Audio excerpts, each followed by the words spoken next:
My dad said to me, like, money's and everything, but not having it creates a lot of problems. And like that stuck with me early on, so I knew that I needed to create a path for myself that I could be successful in financially. I went to med school. I absolutely hated it. Being the eldest in my family, it was like the path. And I finished 1 year of med school and I dropped out. I took on a life of sales and I worked for several different companies, and that's kind of what took me down the path of marketing, because having worked for different companies, I saw like the company that was the most successful was the one that had the strongest marketing engine. It was kind of on that journey that I realized that if I can figure out how to sustainably and cost effectively create opportunities, I can create a huge opportunity for myself. It was on that path that I eventually met Arthur, who's now my business partner, CEO of Momentum. Momentum was a small 5-6 person shop, right? Art was actually the CEO. They'd done $4 million the previous year in revenue. And that month I said, I'll bet you $40,000 that I'll put up $1 million this month. And that month I went out and I put up 33 sales for $1.01 million. Once you see success, once you taste success, it's kind of addictive, right? That dopamine rush. You can't go back, man. You can't go back. The beautiful thing about sales is that sales finds a way, right? Like you can figure out how to sell anything if you do it the right way, and people are not gonna stop wanting things.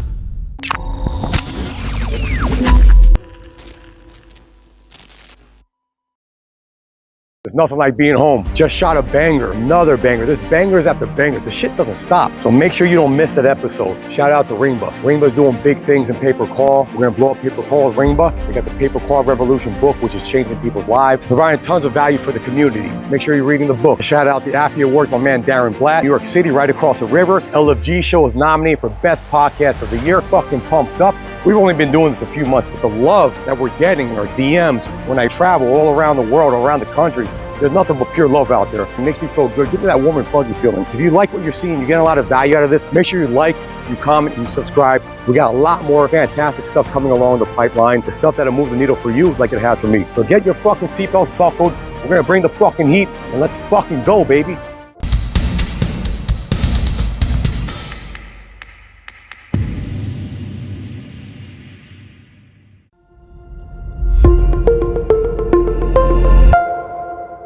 Yo, we're in Jersey, in the Gold Coast, best part of Jersey. I'm super excited about this episode.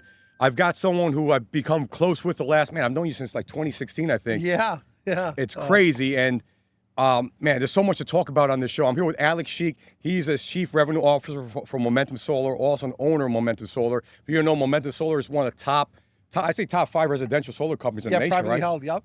Top 5 privately held. They've been doing big fucking things, man, for a long time. And something interesting, you're like the first big client I had in solar. I had smaller clients before you guys, but started selling you leads in 2016. Yeah. And we're still doing business together fucking 8-9 years later, which is very, very rare. Did some consulting work in the call center, remember? Yeah. For like a month or 2 months, right? Yeah, absolutely. Yeah, that's true, man. So, yo, it's a real honor, pleasure to have you on the show. Really appreciate you making the time. Yeah. He's a busy guy. It's tough to get him tied the fuck down. He's on phone calls all day. And guys, you guys are... There's so much to pack in here. I don't even know where to begin, man. I guess where I begin, man, can you tell people about your background, man, where you started? I know you got a very unique background. I mean, first, LFG TV, baby, let's go, man. I'm excited for what you're doing here, Dave. Yeah. I've seen you on the podcast, and just like you're at events, you're everywhere where you need to be. Like, you know, when it comes to marketing, lead generation, solar, all types of sales, all different verticals. So I see what you're doing, man. So it's a pleasure to be on the show, and we're gonna have some fun. Dude, it's gonna be amazing. I can't wait. So what was your question? So, tell me about how you got started, because I know that from my understanding, you weren't originally, your family, they wanted you to be a doctor, right? Or they wanted you to go to medical school. And then you chose an alternate route. You chose to become an entrepreneur, which I think everyone's got that fork in the road, right? And it's obviously worked out for you. So I'd like to talk more about that and your whole, what got you here. Yes, great question. So I actually did. I went to med school, and I absolutely hated it. I finished about a year of it. And you're Pakistani background, right? Yeah, Pakistani background. My parents, so my dad's a doctor, my brother's a doctor, my sister's a dentist, all my cousins are doctors, kind of just Pakistani or Asian background. You come to America right there, and they're like, hey, become a doctor, an engineer, or a lawyer. That's success. They know they equate that to success. So being the eldest in my family, that was like it was like the path. There wasn't like, hey, what do you want to be, son, when you grow up? And I'm like an astronaut. Like, no, it was like, you're going to become a doctor and that's how you're going to make money. So I went to med school and I absolutely hated it. Like I was dissecting. I can't picture you in med school, bro. Dude, it was the worst thing ever. Like I'm like super outgoing and like whatever. Like I'm good with memorizing. So I did all right, but like I'm dissecting cadavers and I'm like, this is fucking disgusting. Can I curse on this thing? No, curse all day long. Right, cool. Let's fucking go, show, bro. I'm like, this is disgusting. I was like, because they want you to like cut open like a muscle, pin veins. And like the smell of formaldehyde. And I finished 1 year of med school and I dropped out. And I came back and I was like, I'm not doing this. I was like, I'll find another way to make money, but this is it. And my parents, like my dad especially, he didn't talk to me for like a year. Wow. Like he was really upset about it. My mom, moms are softer, you know, at least in my family. So she, she got over it after like a month or what. I was just like, I told them like, look, I'll find other ways to make money. There's people out here making money. Like my parents were worried about me because even as a kid growing up, I loved money. I used to iron my dollar bills when I used to get my allowance. I used to like iron my money. I liked it crispy. How old were you at that time? I'm talking like 7, 8. Damn, that's crazy. Like, maybe 10, like whatever. Yeah. Like I was like, it was a long, I always had a passion for money, loved money. So it was something that, my dad said to me, like, he's like, money isn't everything, but it can solve a lot of problems, right? And so you don't, or I think what he said was money isn't everything, but not having it creates a lot of problems. I'm sorry, that's what he said, right? He's like, not having it creates a lot of problems. And like that stuck with me early on. So I knew that I needed to really create a path for myself that I could, be successful in financially. So I kind of left med school. I took on a life of sales. Like I did, and I've sold everything. Like I'm dating myself, but I've sold batteries at Radio Shack. Wow. Damn. But everything, like I did B2B, B2C, Yellow Page. I worked for Sección Amarilla, which is Yellow Pages in Spanish, and I sold Yellow Page advertising in the Bronx. Spanish? In Spanish. Wow. To Spanish, people. That's a real sales shit right there. Wow. And that's how I figured what an abogado is. Yeah. Huge. So, but, every, cell phones, AT&T, I did it B2C, B2B. And then got into like the world of like home improvement, like window sales was my kind of foray into it. And I did that, and then eventually did like in-home sales, or what I call kitchen table sales, for like 7, 8 years. Like I did windows, roofing, siding, attic insulation, gutters, e-shield, which is like a type of attic insulation, energy audits. So I did every kind of home improvement. And I worked for several different companies, and that's kind of what took me down the path of marketing, because I saw, having worked for different companies, I saw like owners of different caliber and integrity, products that were better or worse, and the company that was the most successful was the one that had the strongest marketing engine. Yep. I mean, they knew how to generate leads, and it was kind of on that journey that I realized that if I can figure out how to sustainably and cost effectively generate leads or create opportunities, like I can create a huge opportunity for myself in that. And so that's when I opened up a small like marketing company. It was me. I hired my first door knocker on like Craigslist, right? And hired my second door knocker, and just had a good run. I partnered with a roofing company at the time, and that I was also working for, and that owner gave me a shot. He loved me. We had a great relationship. That's here in Jersey? That was in Jersey, out of Pennsauken, actually. Wow. Near Philly, that area. Exactly, near Philly. And he gave me a shot and said, you know what, Alex, like, if you want to start your own marketing thing, just, do it. Sell me the contracts, right? So that's where I kind of learned what I learned a little bit of the business. I also learned what not to do, I think, right? Because it was on that path that I eventually met Arthur, who's now my business partner and CEO of Momentum. And he, when I met Arthur, I was like, listen, I've got this huge marketing engine. I can absolutely crush this for you. I had a little bit of experience with solar only because one of the companies I'd worked for had sold initially. Like, this is back in the day, early solar, when they were, anyone that knows solar, they were selling like 750 ppw. And right now, what's the average now? Like half of that, right? At least Yeah, more. it's a little bit more than half of that, but in that range. And yeah, it was 750 ppw cash, so it is half of that. Crazy. Yeah, that's right, because there weren't really good financial products for it. So everyone here understands that. That means like if the average system, people were paying like 70 grand out of pocket, right? 70 grand versus like 30 grand now. That's crazy. 70 grand out of pocket versus 30 grand now cash. Yeah. So, so I had a little bit of experience. So I'm here selling Arthur on, like, I've got, marketing team, I'll blow your company up. And he's like, listen, we'll see. And I started to do some small business with Art. I had a small construction company as well. At the time, I was hustling. I was doing a lot of different things. So I installed a couple of roofs for him, for his solar customers that needed a roof. And we developed a relationship. And it was in 2015 that I landed a contract with Art to do sales and marketing for Momentum, April of 2015. And at that time, I actually didn't even quit really what I had going on. I was like, all right, let me take on this. Now, even though I was telling Art that I had this huge company, it was a company of 1 plus 2 Well, you got huge results. This ain't sales. Act as if. You acted as if, and it fucking became a reality. Yes. So, that first month I went out, I remember, and I knocked on the doors myself. That was one of the lessons I learned. You can't lead from a desk. You can't build from behind a desk, right? You have to get your hands dirty. You got to roll your sleeves up. So, and that was why, like, with the roofing company, it didn't really blow up. So this time around with my second kind of contract, I decided, or it was my third contract, I decided, you know what, let me go out and knock the doors. Let me figure out the pitch. Let me figure out the script. Let me understand really, the trials and tribulation of doing the position itself. So I went out and knocked on doors. In that first month, I did 6 sales, and I kind of came to an impasse because I was late to everything. Like, I'm juggling the construction business, right? I'm still working for the other company. I've got a contract with him. I'm trying to create solar sales here for Art. And I was just juggling too many things. And I'm like, I'm never really going to be successful unless I buckle down and focus on something. So it was the end of April in 2015 that I shut down my construction company. I left that marketing contract. It must have been hard. Scary, right? It was, because I was making, I wasn't making great money, but I was just like touching 6 figures. So like I was basically abandoning all of that, right? To start this. I didn't, I still remember I had a 1998 Mitsubishi Galant that I bought for like $300, right?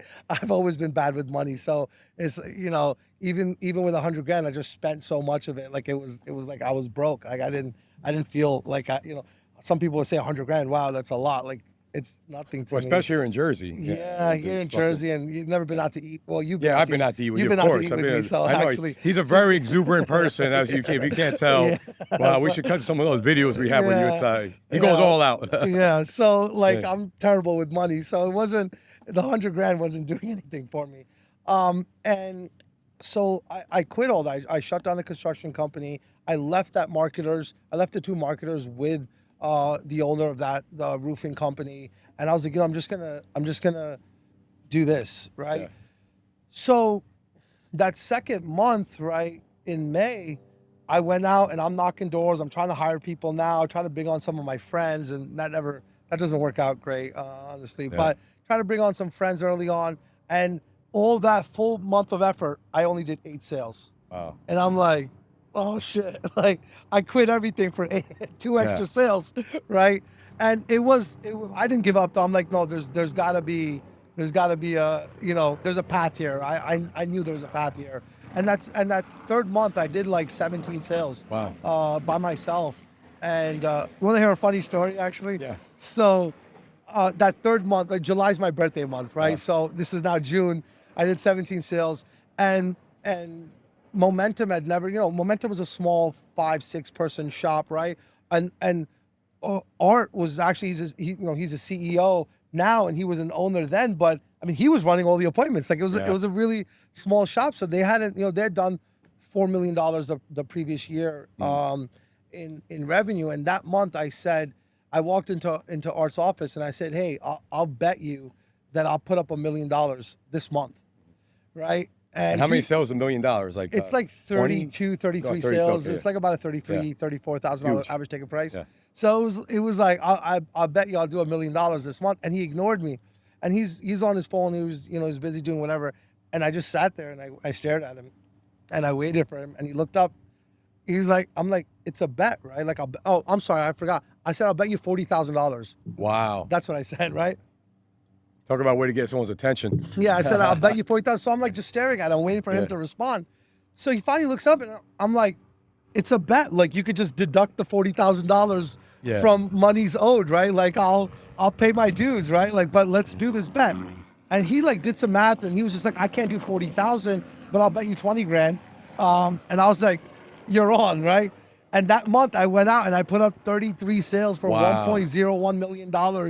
And these are all organic door knocking. Net of cancellations and everything. Wow. And yeah, organic door knocks. I had one person knock it with me. I was running 4 or 5 appointments a day. I mean, this is back in the day, I had like the carbon copy, the white page and the pink, and left the white page with the homeowner, kept the pinks, and I just had a bunch of pink sheets in my car. Yeah. And I'm just going from appointment to appointment, knocking doors between appointments, and did the number, hit the $1 million in July. And took the 20 grand, he gave it to me cash, a man of his word.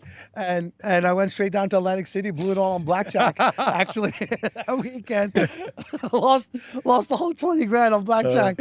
But it's when I realized that, man, this is, if you apply yourself, there's a beautiful industry at the cusp of explosive growth.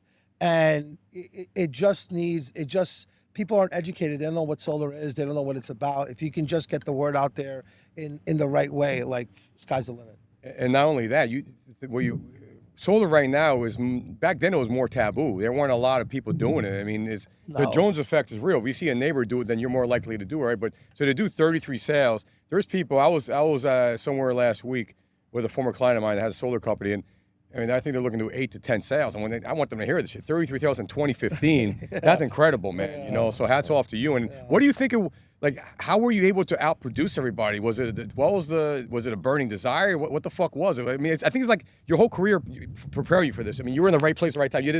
You were inside homes. Yeah. You got it. You had the desire. I think it was a combination of all that, but you told me. I mean, first of all, you're right. It's a confluence of events and experiences and different things, like, timing is everything, right? First of all, everything is due to God, right? Yep. But timing is everything. And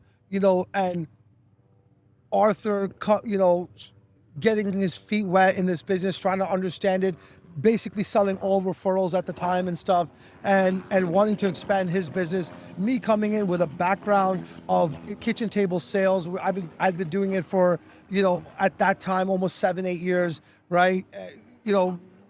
Everything, one call once it closes, right? Knocked on doors. I'd done a little bit of work in like a BJ's just to understand, like, set up home shows and stuff, right? So it was like a confluence of experience and timing that merged or intersected at that one point. And then I pair that with, I hate to lose. Like, I hate losing, Dave. Like, even basketball, like, I'll sweat, broken ankle. Like, I'm not losing. Like, I hate to lose, Dave. I hate to lose more than I love to win.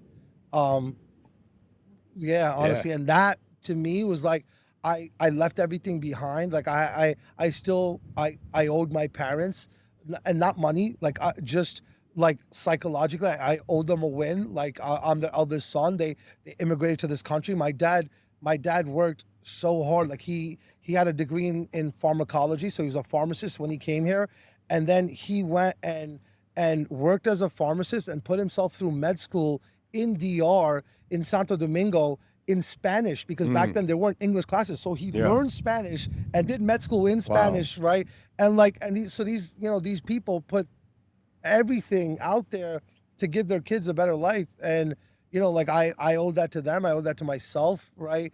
And so I wasn't going to lose. And I saw the opportunity, and I'd seen many opportunities. And the toughest part about an opportunity, right, is one, recognizing it, and then two, availing it, right, doing something with it. Because so many people get opportunities and they don't do anything with it. You got to recognize one and then give it your all. And that's what kind of drove me and compelled me. I mean, I work 7 days a week, 12, 15, 16 hours a day, right? Took naps in my car at the time. Like that was like all like time between appointments. All right, I'll like Wow.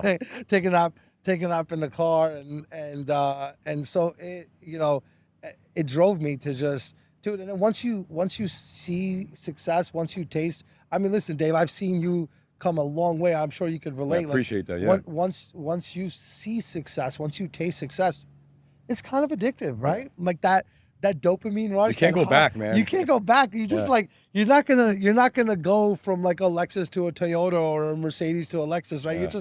You're not gonna go backwards, right? So like it's addictive, and you want that success, and the desire to continue to taste it and feel it feeds and fuels your work ethic and your passion, your commitment to what you're doing. Yeah, that was amazing. A lot to pack in there. And I think that one of the big things that comes down to they say this. I hear a lot of people say, "What is your why?" And I never really talk about it. You made me think about that now. That you had a big why with your parents.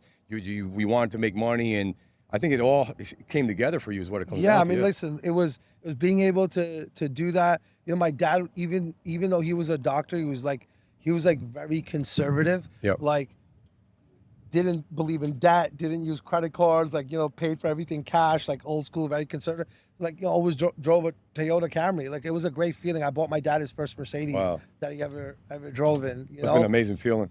Amazing. Like I could buy myself 100 cars, and it doesn't compare to like that buying my dad the Mercedes, and now every few years, but still, like, it doesn't. You know, whatever I buy myself doesn't compare to that feeling. So that's just amazing to be able to do that for your parents that work so hard. And then I like nice shit myself, man. So yeah, for sure. Like that's always. I've been where you shopping, man. I know what it's like all over the world too. Yeah. So I like nice shit. So this is amazing. And you know what? When the first time I met you, I like being around. I like being around like next level salespeople, because and when I say salespeople, I mean, to me, everyone sells. I think any next level person in general is a salesperson. It's such a valuable skill. And then the first time I met you, I sensed that. I was excited. I came away excited, and it's just great to see what's happened, how you've evolved, how the company has evolved. And I think a lot of it comes down to timing. They say that, you know, sometimes people say, "Oh, you got lucky," but you worked hard to put yourself in those positions to be with Arthur and recognize, like, hey, I'm going to pull my chips here rather than being spread over there, right? And that must have been hard, and just busting your ass until you saw it happen. So I think for the audience listening, that's no matter where you're at, if you're someone brand new in sales or you've been doing it for a while, like, you have those moments where it's not all fucking gravy, right? And we'll talk about it in a bit. I mean, when I met you, like, you guys are starting to like really, and then you guys went like fucking nuts, right? And it's been the roller coaster, right? But you guys are still here. So the point is that there's a lot to pack in there. I think it's motivating as fuck to hear all that stuff. I mean, listen, just for your listeners, I'll say this: like, I was a fuck up for a good portion of my life too. Like, I ruined my credit, you know, got like 28 points on my life. Like, I did all types of stupid things, right? And I didn't even, like, let's just call it grow up until I was 35 or so. I grew up before. Maybe like 30, 32, right? Like 30, 32. And like, so that it's never too late. It's never too late to commit to yourself, right? And that's the thing that I wasn't doing, right? Like, I wasn't committing to myself. I was with my friends. I was doing this. I was doing that. I was doing anything but working on myself and committing to kind of having a better path and a better life for myself. So it's never too late to just like say, you know what, like this is it. Like, today's the day I'm gonna, you know, commit to myself. And it, you know, one thing I tell people is it never, like, the thing about commitments is people think that, like, you make a commitment one time, like today's the day, right? Or like, I'm gonna start to lose weight, or I'm gonna buy a house. No, like, that's not one commitment. Losing weight, I'll use losing weight as an example, because that's something I'm working on right now. It's, you know, it's not a one-time commitment. I have to commit to losing weight every single day. When I wake up in the morning and I want a bagel instead of an avocado, right? Yeah. Like, later on when I'm like, should I order pizza or should I get the fucking salad, right? I'm like, all right, I want some Krispy Kremes. I'm driving past a Krispy, like, damn, you gotta make that decision 20 times a day. So like, that's the thing that people don't realize, and that's why like people's health plans don't last, and like because they think you're gonna make a decision once and that is gonna carry you over. No, like you're making this decision over and over and over and over again, 10 times, 100 times a day, every single day until it's done, right? And so that's just one thing for the listeners. Like you, it's never too late, and you're gonna fail. You're gonna fail over and over. Like I'll just, you said, like you go through your trials and tribulations. Like momentum has gone through so many ups and downs. Even in my weight loss journey, which is this year, I lost 25 pounds, right? And I'm like, all right, I'm crushing it. And I let off the gas, right? Started eating whatever, gained 11 pounds real quick. And I'm like, working on like getting it back. Like it happens though. Like I'm not upset that I did that. It's just, it makes you stronger. Like you become more resilient, you learn, right? And even momentum, man, like I saw a meme, right? That, or something like a quote. It was like people think the path to success is like this, and it's really like, it's zigzags. Like all like zigzags, and stuff. And it is, right? It takes you all over the place. Age data. There's only a few months left of this. A lot of different ways to monetize data. Data is a very broad term. There's a lot more money in it. You already spent the money. Let's just say it cost you $10 for a Medicare lead. You make $1 million in sales, you really only made $100,000. And you might not get paid by your advertiser. What if I can get an extra 50 cents, $1, $2, $3 per lead in perpetuity? What does that do to my marketing campaign? What does that do for the stress of the profits of my company? A percentage or two at those kind of numbers are huge as moving the needle. So for us, what I love about age data, the hard part's already been done. Now it's just the revenue left for your company. What would the extra $10, $20, $30,000 a week do for your business? Absolutely. All of our big partners are making hundreds of thousands, if not millions a year with us. They're never going to have this gold rush again. Yeah, man. So, and I resonate with this a big lot, man. And I think a lot of it, I saw this front and center, what happened there. And a lot of my success, tied into your success, you guys, and that's how a good business relationship should be. Everybody should win. And you guys I grew along with you, right, is what happened. And man, it was such an enjoyable thing to see. I remember back in 2016, we met in 2016, and some reason you had an office in Edison, I think on Nixon Road or Nixon Lane, somewhere there. Yeah, Nixon Lane. You guys just started the call center. We met through Adam Gugino, a good friend of ours, right? Yep. He started the call center with you guys. You were in the garage. And I don't know why I think I just started selling you guys leads, and then Adam's like, you should meet the guys. That's when I first met Arthur. And you guys just hit 30, I don't know if you hit 30 sales or 100. I think you hit 100 sales. April was 100 sales. 100 sales is what it was. And for everyone listening to this, 100 sales is big in solar. Most, I would say over 90% of companies never get there. Maybe 95% don't get there. It's 100 signed contracts. So you got 100 sales, which was exciting. And then you guys, I think that was your turning point. After that, you guys were just fucking like a machine. And a lot of it tied, the call center was rocking, the outside sales was rocking. You guys were buying leads, you were calling leads like white on rice. Everything came together to the point where you guys have done billions with a B, billions in revenue in solar, right? Yeah. This isn't no bullshit. We're not talking about 10, 50, 100 million, still good numbers. Yeah. You're talking about multiple billions in solar. So that's what we're talking about here. So people understand the magnitude of this. Yeah. It's, I mean, I remember that 100, we went on a stretch where we broke a record every month for like almost 30 months straight. I was there for a good stretge. I think I was there for a good 4 month stretch where it was like, it was insane. Every month, whether it was like 20 sales or, or 75 sales or 80 to 150 sales better than the previous month, every month for it was almost 30 is a lucky number for you, by the way. The low 30s, man. Play that shit in roulette. Yeah, right. Yeah. I do. I played 28, 32, 31. Nice. So, but it's every month we broke a record, but it wasn't without like someone's quitting, someone's doing this. There's just so many different. We could talk for days about like, the things that you experience as an owner of a large company. I mean, like we're at our peak, we were at like 2,800 employees. I thought it was 2,000. I didn't know it was 2,800. That's crazy, man. 2,800 employees. So it's a tall order to make sure that you're doing the right things and creating a platform that allows those 2,800 employees to engage in the right ways and to benefit from it. Right? Yeah, and I want to go back to those. You made me think of so much stuff, but back in those early days, I consulted for you guys. I think it was April 2017 through August, around that. It was like a 4 or 5 month stretch. And my goal there was to help with the call. So I knew Adam pretty well. You guys are doing really well, but there's still the same process. We put in quality assurance, a bunch of stuff. But and for me, that was really pivotal for me. I moved back from South Carolina. I brought my current wife along with me. We came as a team. And bro, I felt so welcome. It felt so good to be back in Jersey. I can kick chairs. I was like throwing chairs, like rah, rah, rah. Yeah. It was fun, man. And bro, and you're high energy too. Yeah. It was just such a great experience. It reminded me of like a couple other experiences I had. And I think that when you see that shit, it becomes your normal. You know, if I'm not part of something that's moving in the right direction, I feel like, what the fuck am I doing? So like being there during that time was amazing. And I think when I came on board, you guys were doing 400 sales a month.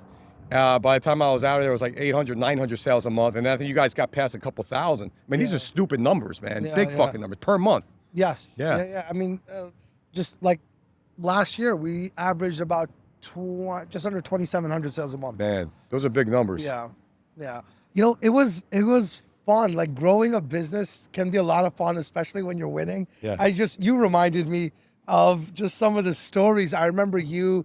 I still got videos on the phone. I'll show you afterwards. Yeah, where like everyone's just like, you know, we used to, if we were on the cusp of like hitting a record, right, and for that long stretch, most months we were. And this is pre-COVID, so like the call center, everybody was still in the building, right? And it would usually be like that day we would start to just tick off the sales. All right, 22 sales, you know, like 22 sales left to go, 21 sales left to go. And I'd have 100 bottles of champagne carted in. I had like great relationship with like liquor store owners, 100 bottles of champagne carted in, and we would all pop champagnes. I mean, on the first of every month, I replaced probably like 20 keyboards because they were just sticky. I fucked a couple up myself, yeah. Like 5-10 monitors, right? Like it was such an epic, and like people took videos of this, and they just the employees, myself included, right? We loved that energy, that environment, right? Where you're celebrating this win. It's like you're taking toward goal. Like managers are contributing. They're on like, hey, I got another one. Like they're helping on TO calls. All hands on deck, man. Yeah, all hands on deck. Yeah. Like they're helping with TO calls. Like I got a rep in the house, or sometimes like there's a few times where end of the month, I know one's there to run the appointment. I'm going on like, all right, I'll take this appointment. Yeah. I'll go run it, come back, sell it, come back. Right. All right, that's one less appointment. It was just such an experience. Like it was just, you know, COVID killed a lot of stuff like that, right? Because like everyone was like, you know, we went remote with our call center and things. But how did you adjust? How did you feel like during that period? You seem, I'm like a face-to-face person. I mean, yeah. You know, COVID was scary for that, right? Because it's like, first of all, forget even like we're face-to-face people. Like our business is face-to-face, right? Yeah, we're coming to your house. We're selling you at your kitchen table. We're installing. We're inside. We're in your attic. We're looking at your service panel. I mean, the whole experience from end to end, most of it is face-to-face. So COVID was a scary time because we didn't know, you know, how people would react. And in the beginning, everyone was scared, right? Like, I think that was one thing that just the not knowing had a lot of people scared, especially, and that was like regional, right? Floridians didn't give two shits about anything. But like your New Yorkers, right? New Yorkers saw a lot of death, right? My dad's a doctor, right? He was working in NYU in Brooklyn, right? And there were, you know, we were one of the hardest hit areas, man. It was crazy. There were. I mean, he used to tell me, he's like, there were refrigerated trucks parked outside with you know, corpses. Not to make this a whole morbid, you know, situation, but it was scary up here. So that was navigating. That was a challenge because then taking everyone.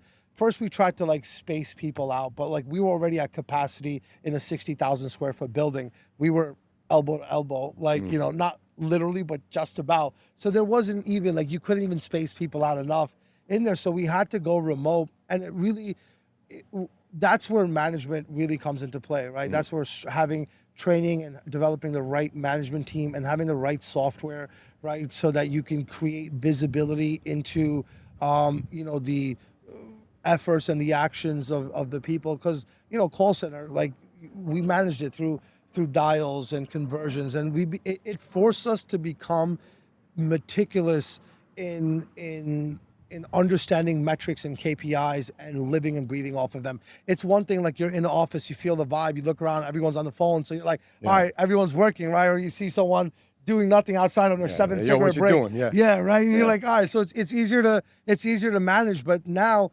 it created disciplines in myself, and it made you better. You think it made you tighter, right? Absolutely. And in our management team, that required us to be KPI focused and drive behaviors from the numbers that we saw. Yeah, it's crazy. And I remember that time was scary for everybody. I mean, I didn't do any lead sales for 2 weeks, and I thought I'm like, bro, I got to do another job, or Alejandro, you got to find a job. I was trying to figure shit out. Yeah. And then I had a client in the South somewhere that had like 50 vendors, and they shut them all down. They were like, they only put 5 back on. I was one of them, and that got me going. Then you guys got back going again, and like all of a sudden it was like off to the races. You went from like this to like fuck like this, you know? Yeah. It was such a crazy time, man. But were you nervous? Did you guys think like, oh fuck, we're done, or like? I can't imagine. You probably had a couple thousand employees at the time. That must have been that's crazy. We had several. I was nervous enough that I'll say this, right? I had a Bentley being delivered, Bentley Coupe Continental, custom made, right? The black one, the smoked out, the matte. No, I have that one. Okay. It was the Continental GT, right? Okay. 2-door, custom made. I waited a year for the coupe, right? And it got delivered 2 weeks after we had just kind of sent a bunch of people home, furloughed some people, right? And I had a deposit on that Bentley, and I told the dealership, I was like, guys, I can't in good faith take this car I can't take this car on right now. Like that, like I had to furlough a bunch of employees, and I'm gonna sit here and pick up a Bentley. Like that makes no sense. I don't know what the business is gonna look like in a month or 2 months, let alone 6 months, right? So, like, if you can hold the car for me, great. And they're like, we don't hold the car. If it sells, it sells, or whatever. I lost my deposit on that car, but so I was nervous enough to not want to take on, a Bentley at that time, right? As an example. But I knew that the beautiful thing about sales is that sales finds a way, right? Like you can figure out how to sell anything if you do it the right way, right? And people are not going to stop, wanting things. People are not going to stop buying things. So I knew that the nervousness is getting through like a cash intensive business like solar, right? And having the responsibility of at the time 2,500 employees. It's like, how do I have enough money to pay my employees and ride out the rough time? Yeah. That's what that's what we get nervous about. And between Arthur and our third partner, Song, who's our CFO, like I was confident in my team, right? Yeah. And knowing that we'll figure out a way, to get through this, and we did. Man. So it wasn't like what would happen with solar or what would happen with the industry. It's more like I need to have. We were at that time completely internally capitalized. So it's we didn't take any money personally. It was just like everything goes into the business. Keep our employees paid. Thank God we never missed a payroll once ever in the history of the company. That's amazing when you think about that many bodies. Despite like all of that, and we know one thing is that every day that I go to bed, like I know that I have 2,000 families that rely on me, to make sure that they're fed.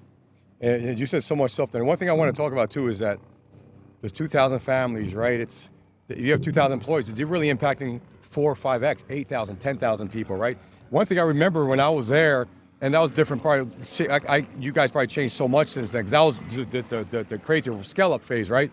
You guys supported so much local business. The rest, you guys were ordering lunch for everybody every day, right? Yeah. I remember going one time to, I lived in Metuchen at the time, New Jersey, small town there, and there was a Greek restaurant, and I don't know how the hell, I must have been on the phone with you or Arthur, and the owner he knew Arthur. He's like, oh, those guys are the best when they come here. Like, I can see how you guys would infuse.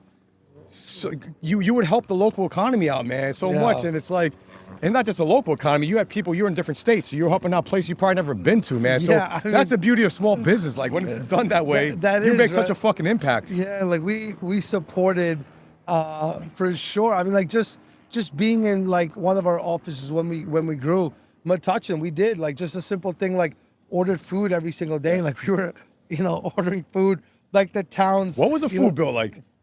Remember? You know, I don't.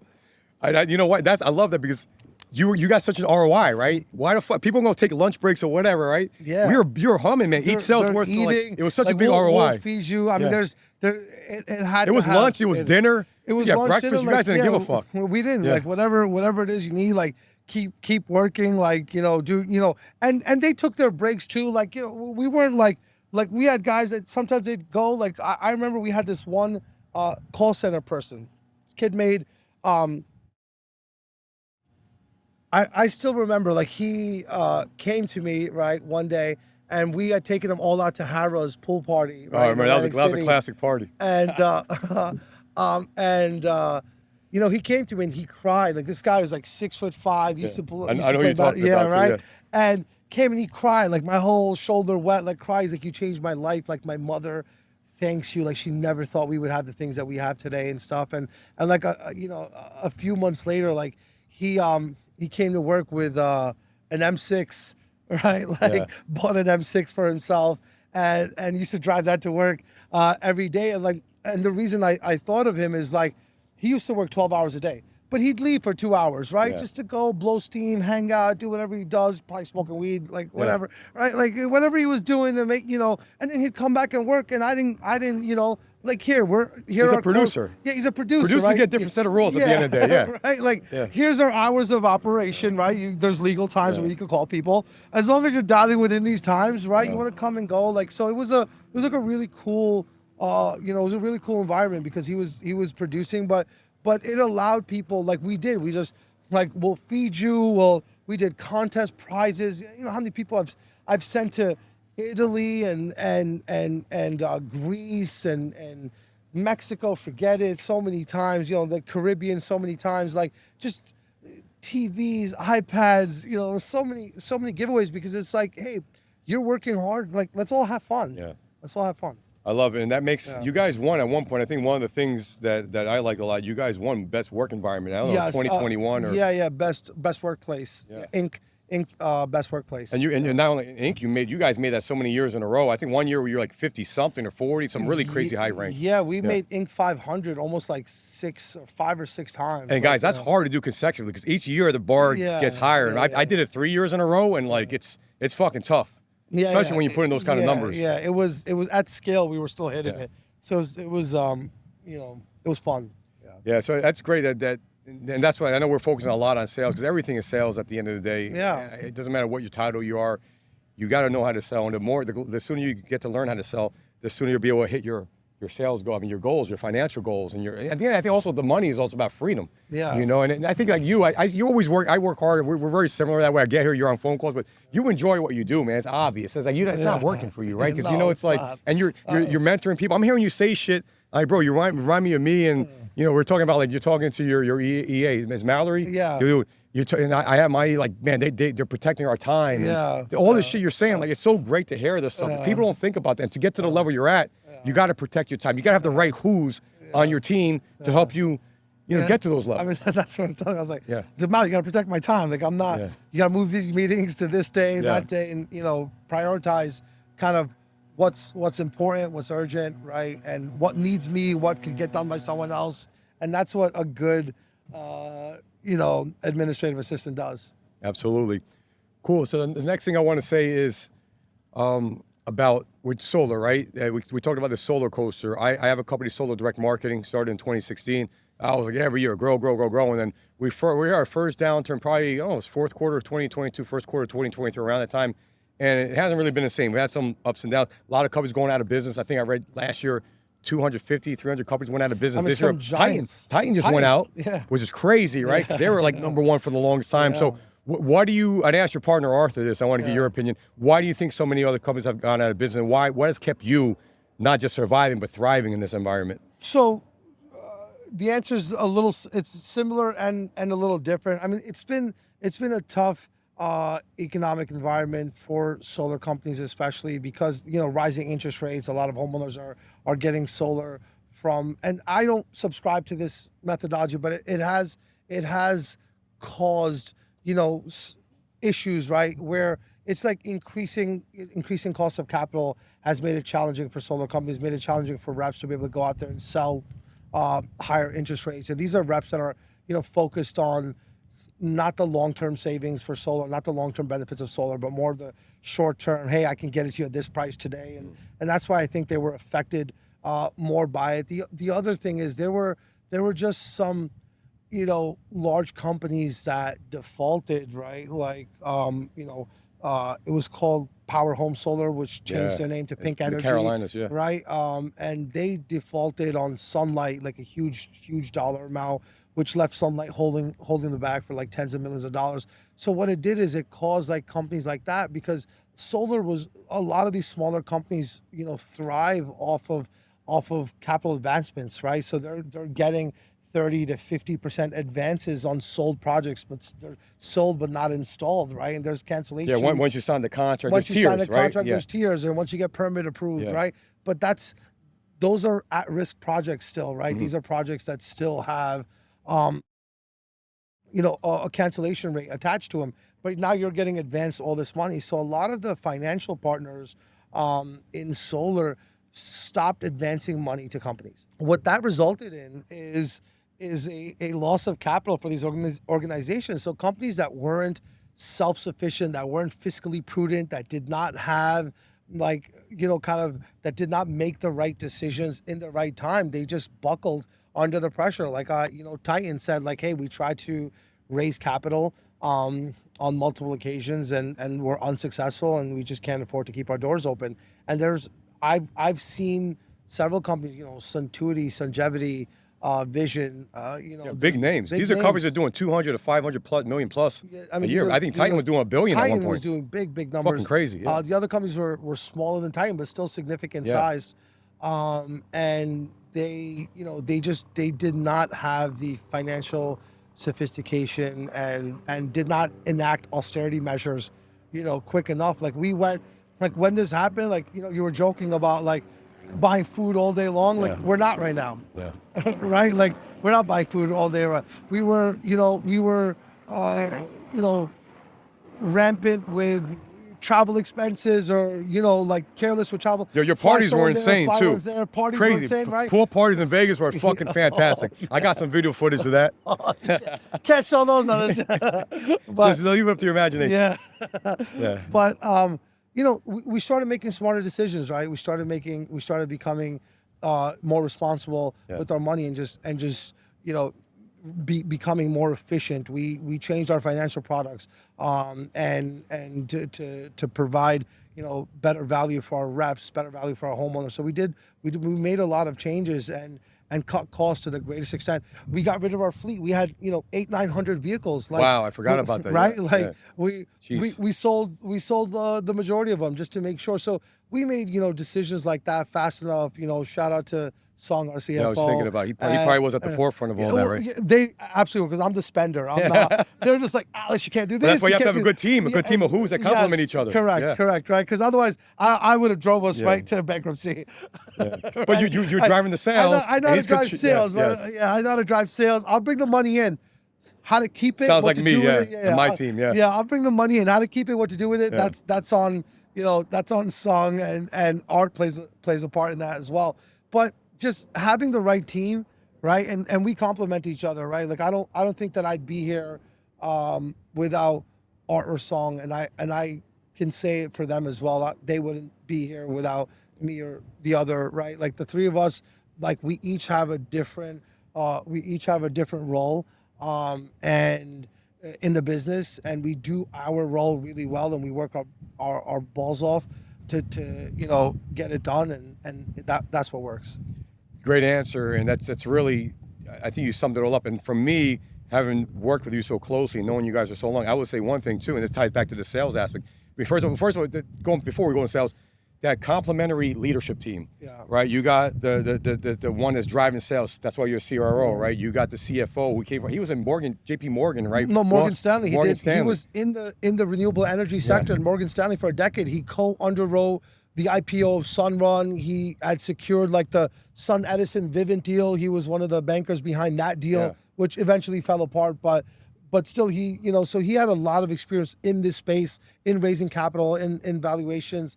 So he's an amazing. He was an amazing addition to the team. Yeah, West Point too. Yeah, West Point graduate, Harvard Business School graduate. Incredible. Yeah, so incredible kind of resume and story. And man, he fucking works his ass off. Like he's no joke. Like he he's one person that like his calendar is like 30, 40, 50, like 30, 15-minute meetings. Like, boom, boom, boom, Yeah, boom, boom, precise, boom, boom, right? All day. Like I know if I need to get song on the phone, I call him at like 9:58. So like if a meeting is ending early, right? Like I call him at 9:58 or 9:13, like stuff like that, just to get him on the phone. So just really, and Art putting all this together, getting the relationships, together, like being the visionary for, where we needed to go and what we needed to do to get there and stuff. It all came together in a beautiful way. Yeah, it's an amazing team, and I'm very proud and fortunate to have been part of that, dude, because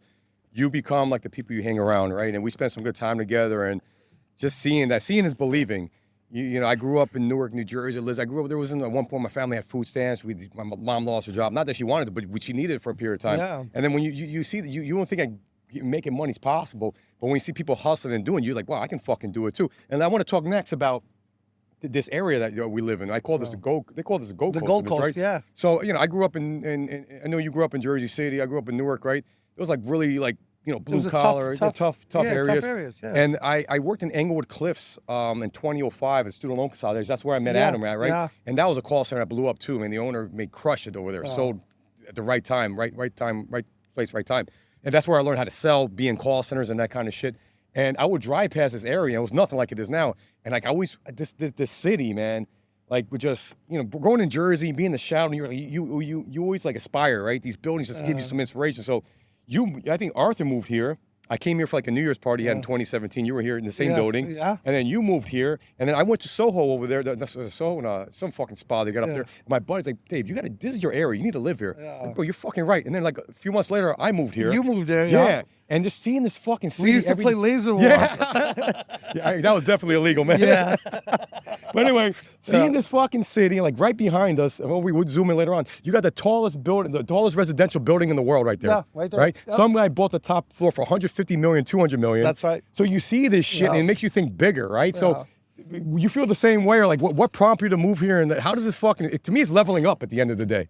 Yeah, listen, growing up in Jersey City and very much, I mean, like it was not, like Jersey City had no affluent parts. Now it does, but not in the 80s. Oh, way different. Yeah, I got robbed 3 fucking times. My car broke in Jersey City. You could not leave your bicycle in your front yard in Jersey City. It would absolutely get stolen. You rode your book through some blocks, you're walking home without sneakers most likely. Yeah. So it was a completely different area, but just, growing up in Jersey City, I always like being close to New York City, like everything is there, like, and it's such a beautiful, it's such a beautiful city. Like, look, I mean, that's artwork right there. It is artwork, you look back there, and I remember the first time I came to Art's house, because he had an apartment on the 3rd floor in this building, and I walked and I opened the door to the building and I looked out at this, and I was like